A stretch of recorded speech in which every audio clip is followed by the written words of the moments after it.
Welcome back to the Weekly YouTube channel. My name is Owen, and today I'm going to be going through and covering my predictive mock draft for the 2025 NFL Draft. I'm actually planning to drop this on Wednesday instead of Thursday, which I originally planned on. Wednesday was going to be my what I would do mock draft, two-parters, round 1 and round 2. And then Thursday morning of the draft, I was going to drop my predictive mock draft. But I was graciously invited through my connections with the draft professor to submit a Huddle Report mock draft and top 100 prediction for the contest they do every year for who's most accurate, and it covers a bunch of people who are super major players in the draft space. So I was lucky enough to be able to participate in that. So I get to go through now and tell you what I think is going to happen on Thursday. Now, the whole point of this is like to win points and get accurate picks on who gets drafted first and match players to teams. So I didn't predict any trades because every team has a first round pick this year. And to spread the widest net possible, to be able to land players to picks and allow every single team to pick, I left it as is. So every team is picking where they're set to pick right now. Obviously, it's not going to be super accurate because there's going to be trades on draft day. If you want to see a mock draft that has trades, check back in tomorrow from when this is dropping on the channel to see my 2-round mock draft. I'm going to mock myself some trades. Again, that is my what I would do mock draft 2-rounder. So let's hurry up and get through this because there's a lot of this stuff that is just chalk, and there's some picks I really want to touch on just because I found those the most interesting. So first up, we have Cam Ward going to Tennessee at pick 1. That's no shock. He's been predicted there for forever. He's been one of my guys as well since he went to Washington State. I've been super in on him, so I'm kind of glad he's kind of being this consensus first overall pick. Number 2, Travis Hunter to Cleveland. Remember when this was Shedeur Sanders for forever?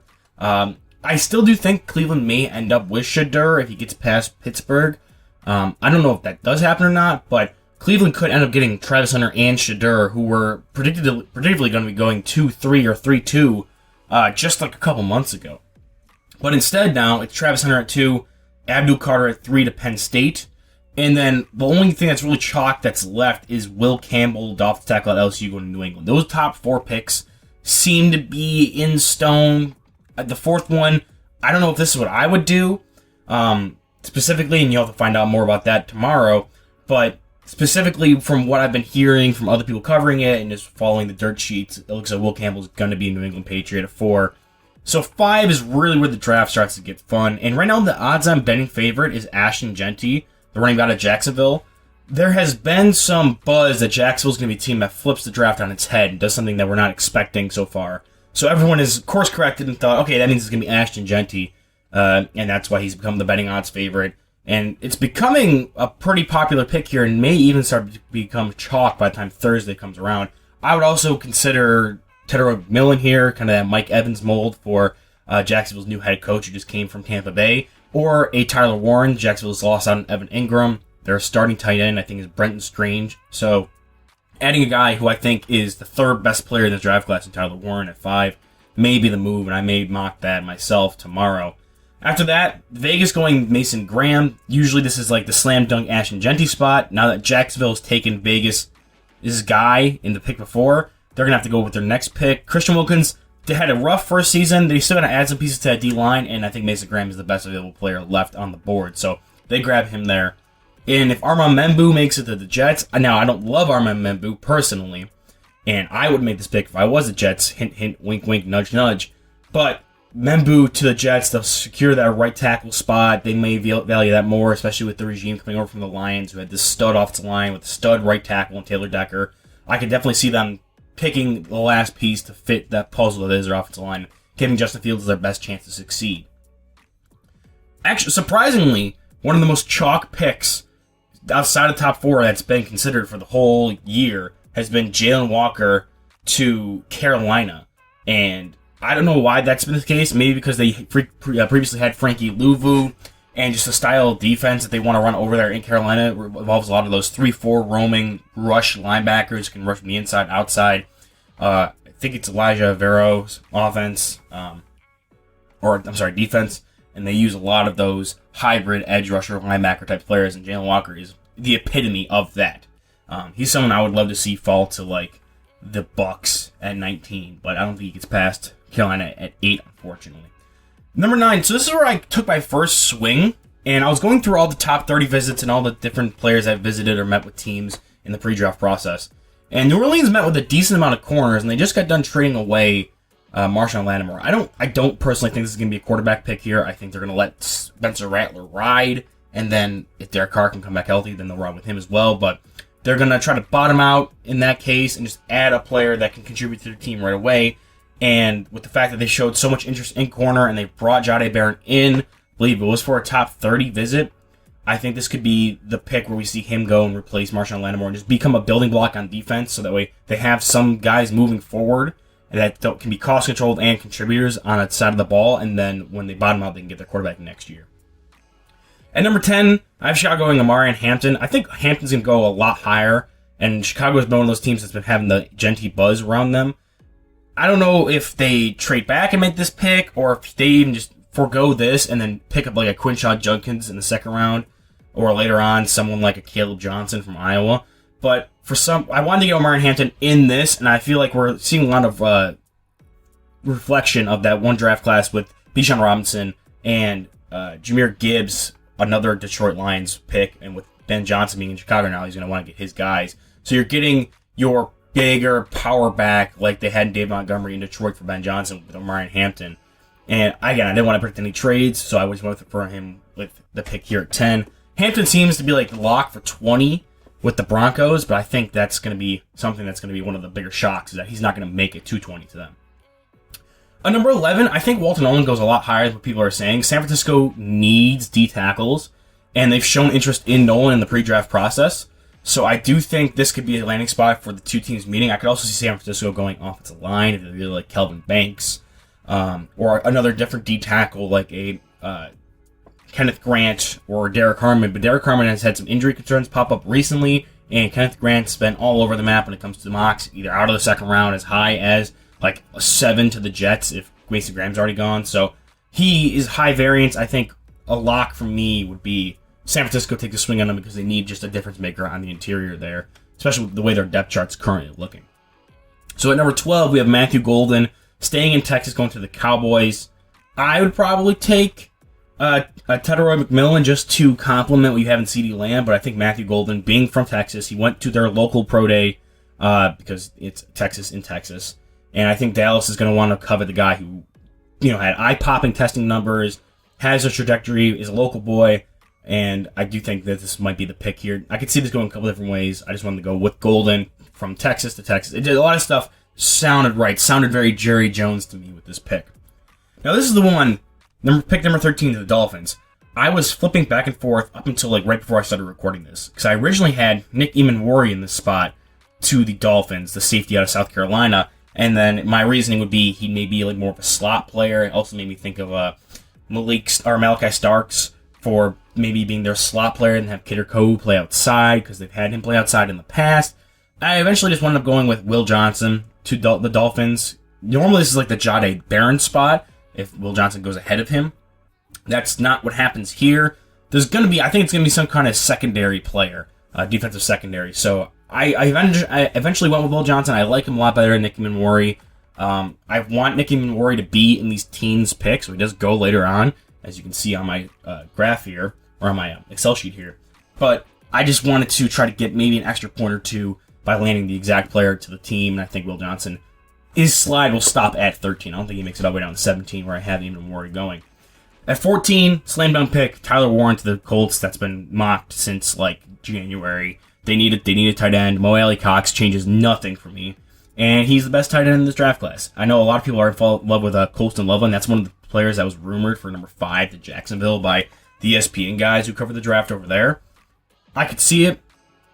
I can't see, though, if Tyler Warren was here, that Indy would take Loveland over Warren. They both just do a lot of stuff the same, skill level-wise when it comes to receiving. I just think Warren is a better overall athlete with size and is more projectable to be a good blocker. So I think Warren to the Colts is another slam dunk one. Shamar Stewart, this is another one I was confused on, because Shamar Stewart, edge of Texas A&M to Atlanta. Stewart's going to go high because of those testing numbers. But with it being Atlanta, I assumed that they would go with their hometown boy, Michael Williams, in Georgia, went to their local pro day. I was going back and forth between Stewart and Williams here, and with Williams playing more of that heavy-handed, could be a 5-tech type with his length and heavy hands. It could fit with what Atlanta's system is. I more so went with Shamar Stewart just because I think that level of athleticism is going to boost him up higher than like a Michael Williams, and he's going to go no later than the teens, so this will give me at least a point for proximity. Number 16, another spot for Michael Williams that I originally anticipated because they drafted Darius Robinson. They brought back, I forgot his name now, the 6'8" defensive pass rusher, Calais Campbell. He's back in Arizona, so I thought maybe they would bring Michael Williams in to be the successor to Calais Campbell and that starting opposite edge of Darius Robinson. Also, Darius Robinson missed all of last season with an injury, so it may just be like a double down there. But I felt like their defensive interior was lacking when it came to projectable starters moving forward past this year and someone who can come in and rotate in and maybe eventually take over the starting job this season. So I went with Kenneth Grant, D-tackle out of Arizona, someone who can move but also big and powerful. Kind of that Jordan Davis archetype for the Gannon defense. So this one's the toughest one. There was a couple different players that I had in contention here. At 17, Nick Eamon-Wari, the safety out of South Carolina. Cincinnati has shown interest in him in the pre-draft process. I needed him to go somewhere in the teens just because of his athletic testing. I couldn't have him fall to the 20s just for predictive purposes. And the whole narrative around Cincinnati is that they have to get their defense better. I'd rather go an offensive lineman here like Gray Zabel or Tyler Bugger? Sure. But Nick Eamon-Wari needs to be in the teens, and I think a team that fits best for where he would land would be the Bengals with their needs on defense and the fact that Dax Hill is more of a slot player, even where he can be more of your robber, strong safety. And they do need additions in that secondary, so I could see that definitely being a spot. So I wouldn't be shocked if this was the pick. At 18, Tedroy McMillan goes to the Seattle Seahawks, another team that has shown heavy interest, brought him in for a top 30 visit. And there has been rumors that the Seahawks want to go wide receiver in the first round.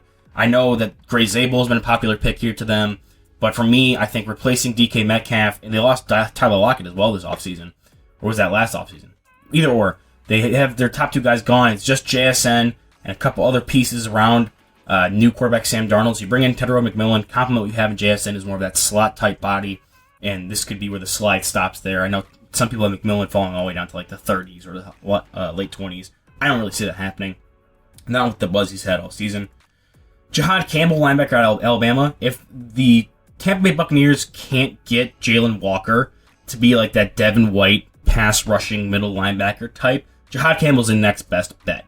So I think with how the defense is structured in Tampa Bay, they already have some horses up front with Kalijah Kancey and Vita Vea, and they have Joe Tryon. They have some other guys on the edge. They could probably add a second-round pick to that edge grouping if they really want to. So I think linebacker is your next best bet. Maybe corner too, but I'm thinking Jahad Campbell is just what they like in their linebackers with a need there. So we're going to go with Jahad Campbell to Tampa Bay.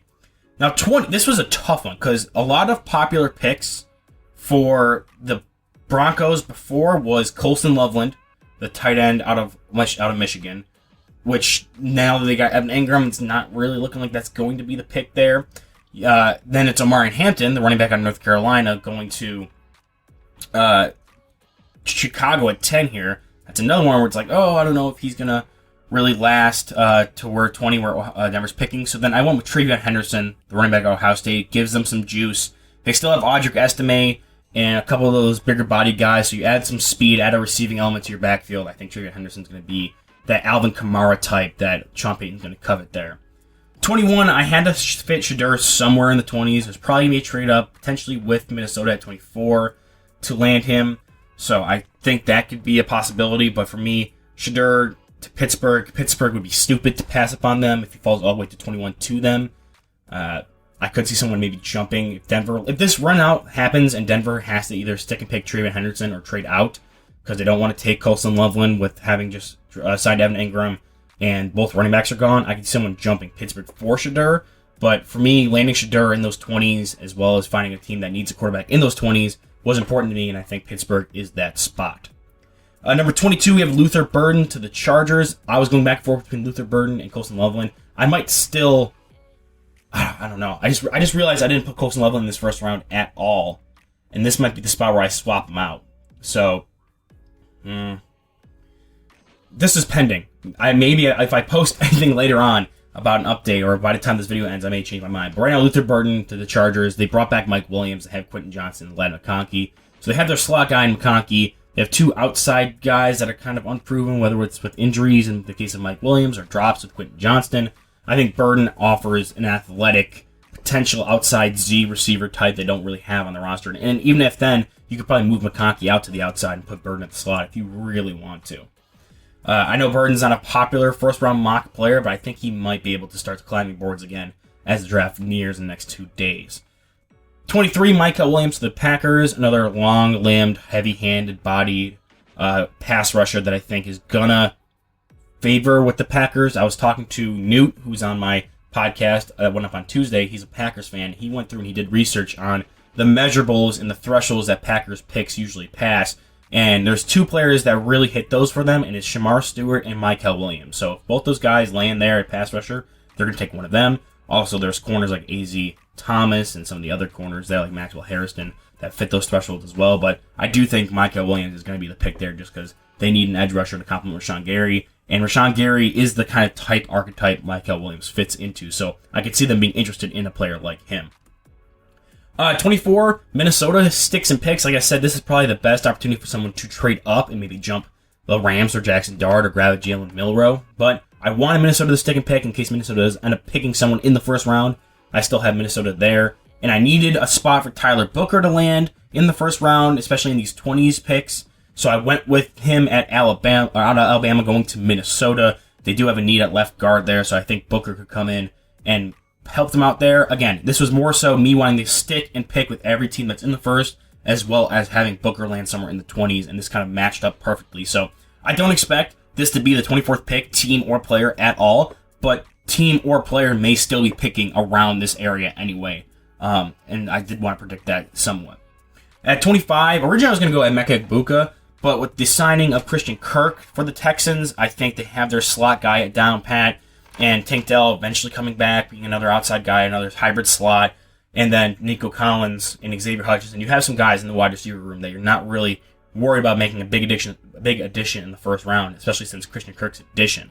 Before free agency, maybe. But now, I think they got to add to the offensive line. I needed to find a spot for Gray Zabel to make his way into the first, and I think the Texans were the best place for me to find them. So I went with Gray Zabel here to the Texans at 25. He's probably going to go a little higher than that. I wouldn't be surprised if he went all the way up to 18 with Seattle or 17 with Cincinnati. But predictively, I think 25 to the Texans just sound the best to my ear. 26, Jackson Dart to the Rams. I was debating going Jalen Milroe because I know that there's been some buzz around him being invited to the draft party in Green Bay. And that would be something where you would want to go up and get him similar to what they did with Lamar Jackson, so you can get that fifth-year option on a guy who's going to need some seasoning before he plays. And that way you have more contract control, and then you eventually get him in to start when he's seasoned enough on the bench with enough contract control. You have that fifth-year option with the quarterback. So I thought about that here just to be able to have him land in the first without doing any trade backs. But I also think Jackson Dart may just be the pick for the Rams at 26 because I do need a quarterback to eventually replace Matt Stafford, not Sam Darnold, Matt Stafford. After 2 straight off seasons of them quarreling and debating whether or not he's going to be the quarterback for them the upcoming season, he's going to be back this season. Jackson Dart's another player that probably needs some seasoning on the bench before he gets a start, so it matches up pretty well timeline-wise with what the Rams want to do as well, and giving them a future option at the position, even if I disagree if he's going to be, one of those top-end quarterbacks. I do have him in the same bucket as Shadur in my own grades, so this isn't the most insane thing out there. At 27, Baltimore, I needed to fit Mike Green in this mock draft somewhere. I couldn't have him fall all the way out. This could be potentially a Colson Loveland spot, but they have Isaiah Likely, they have Charlie Kolar, they have a tight end room that doesn't really need a first-round talent there. I could have went offensive line like Donovan Jackson to get him into this mock draft, but I ended up going with Mike Green. I think Baltimore always finds a way to land these guys who are falling for one reason or another, but have the talent to go higher. So Mike Green, with the sexual assault stuff from college, he's going to fall in the draft, I believe, and he's going to fall into a team that likes to take those opportunities to grab guys that are falling for one reason or another, take a bet on them, take a gamble, and add them to a positional room that Baltimore does need to upgrade through the draft, and I think they just do it here in the first as opposed to later on. And he also just fits their body type. He can be a kind of a leaner pass rusher, being more of a 3-4 guy, also be a weak side end if they want to be some more multiple fronts. So I do think Mike Green lands here with Baltimore. At 28, I think Detroit goes Malachi Starks. Now, they don't need a safety specifically, but I could see him playing their slot corner for them and then having him and Brian Branch be like these versatile pieces that can play off of each other. One is in the slot at one play and one's deep the other play. Malachi Starks played a lot of slot corner for Georgia while also playing deep safety for them and all the other positions along the safety line. So I do think matching him with a team that has more multiple safeties and various looks and does have a spot where he can get in and start early at slot corner where he did play in college, I think that's a good match. Malachi Starks, again, also has had interest shown in him by the Lions through their visits and virtual meetings and combine meetings in the draft process. So I think Malachi Starks is a great pick for Detroit predictively. At 29, a player I was thinking about going with Baltimore because of the play style, but I needed to get Mike Green higher up for me personally. I don't think Washington would take Mike Green, unlike Baltimore, who would maybe overlook some of those issues to take him. I think Donovan Izaraku, the edge out of Boston College, is going to go to Washington. Another player who the team has shown interest to in the season itself or in the draft process itself. They've had him in for visits. They've talked to him a lot. And even though I don't think pass rusher is like their number one need, I think he's someone who they can add. They can look for offensive line in the second round, where it's going to be more of a sweet spot, especially for interior guys as Sam Cosmi gets healthy at left tackle. Right tackle. They brought Laramie Tunsil in to play the other tackle. I could see them just adding players for this Dan Campbell defense. And Izaraku, he played some kind of weird off-ball linebacker stuff at Boston College, also being more of this leaner, speed rushy type player off the edge for Boston College. Could be more of a light Micah Parsons for that defense there. With Dan Quinn, sorry, not Dan Campbell, Dan Quinn. So I think that would be a good predictive spot for him landing. Number 30, I went back and forth here because Buffalo, I think, is going to trade out. But also, I could see them going Trey Amos. I could see them going Landon Jackson. I could see them going a ton of different players in this spot. Derek Harmon, Nick Scorton. There's a ton of players that are tied to them pretty heavily. I went with Trey Amos just because this is kind of the idea that the cornerback run's going to happen at the beginning of the second, and the Bills are going to want to get their guy first before that happens. So I do predictably see them grabbing a corner here and then working with what they got after that. Again, I can also see this being Landon Jackson, and then they go Jacob Parrish in the second. Or they could go Zy Alexander in the fourth. There's a lot of stuff they can do that would mitigate this pick. I just think predictably Trey Amos has been what people have been talking about a lot for the Bills at 30. And if that was the pick, it's probably the one I'd be least surprised happened at 30 for them if they stuck and picked. At 31, I wanted to get Josh Simmons in this first round somewhere in case he still has question marks with their tackles. They brought a Band-Aid in with Moore from the 49ers.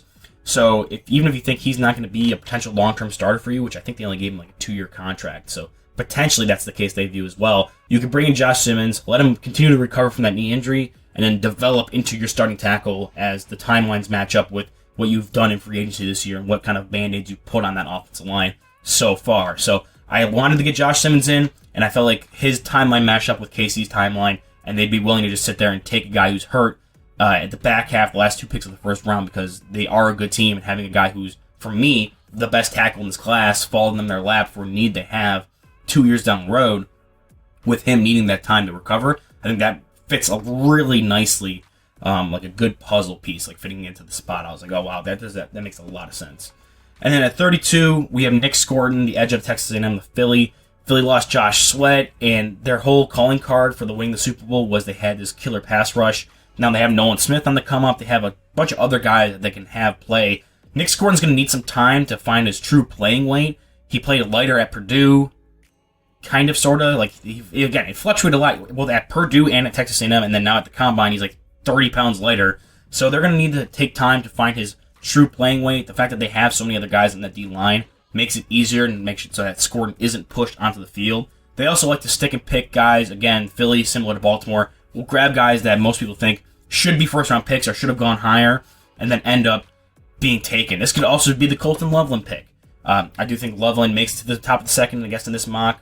I'll probably stick with Burden because I've already submitted this, and I don't want to have to go through trouble of changing it and notifying everybody else that I've submitted this to, but that's concerning for me. But all right, that is my predictive first-round mock draft. This is going to be submitted to the Locked On Bills mock draft competition. This is going to be on my channel, and I'm going to go back and review it. I'm going to be doing a mock draft competition myself with my friends on draft night, and like I said, the most prestigious of them, the Huddle Report, which covers a ton of the most popular people in media who go through and have these connections, and they participate in this mock draft challenge. This and the top 100, which I'll just flash for you real quick on my second tab here. is what I have going on. I have 100 players here, and this is predicting who the 100 players going in the top 100 picks are going to be with points and stuff like that. So this is going to be going into that competition.